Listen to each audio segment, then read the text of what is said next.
കല്ലുവെച്ചകാട് തുരുത്തിലെ നിവാസികൾക്ക് മറുകര പറ്റാനുള്ള ഏക ആശ്രയം നഗരസഭ 10 വർഷം മുൻപ് നൽകിയ ഈ തോണിയാണ്. 10 കുടുംബങ്ങളിലായി 35ഓളം പേരാണ് ഈ തുരുത്തിലുള്ളത്. ഈ വഞ്ചിക്ക് കടത്തുകാരനില്ല. എന്തിന് ഒരു തുഴ പോലുമില്ല. ഒരു മരക്കമ്പ് വെച്ച് തുഴഞ്ഞാണ് LKG വിദ്യാർത്ഥിനി ഉൾപ്പെടെയുള്ള 12ഓളം കുട്ടികൾ അക്കരെയുള്ള സ്കൂളിലേക്ക് എത്തുന്നത്. സ്കൂളിൽ പോകാൻ നേരത്ത് 10 മണിക്കൊക്കെ ചെല്ലണേ. പിന്നെ പലരാശം വെള്ളത്തിലൊക്കെ വീണിട്ടുണ്ട്. ഏതു നിമിഷവും മുങ്ങിപ്പോകാവുന്ന നിലയിൽ തകർന്നിരിക്കുകയാണ് തോണിയുടെ ഒരു ഭാഗം.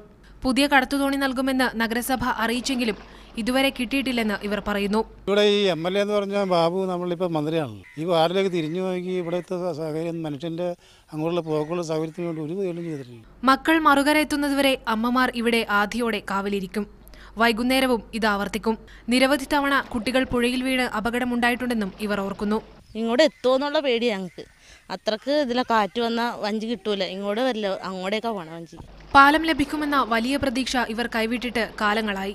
വാഗ്ദാനം ചെയ്ത ആ വഞ്ചിയെങ്കിലും കിട്ടിയാൽ മതിയെന്ന ഏക ആഗ്രഹമാണ് ഇപ്പോൾ ഇവർക്കുള്ളത്. ഒരു ലൈഫ് ജാക്കറ്റ് പോലും ഇല്ലാതെയാണ് ഈ അൻവ്യമോളടക്കം 11 കുട്ടികൾ ദിവസത്തിൽ 2 തവണയെങ്കിലും ഈ പുഴ കടക്കുന്നത്. ഈ സാഹസിക യാത്ര കണ്ടിട്ടെങ്കിലും അധികാരികളുടെ കണ്ണു തുറക്കട്ടെ. കല്ലുവെച്ചകാട് നിന്നും ക്യാമറ പേഴ്സൺ അഫ്സൽ രാജിനൊപ്പം ബിൻസി രവീന്ദ്രൻ, മീഡിയ 1, കൊച്ചി.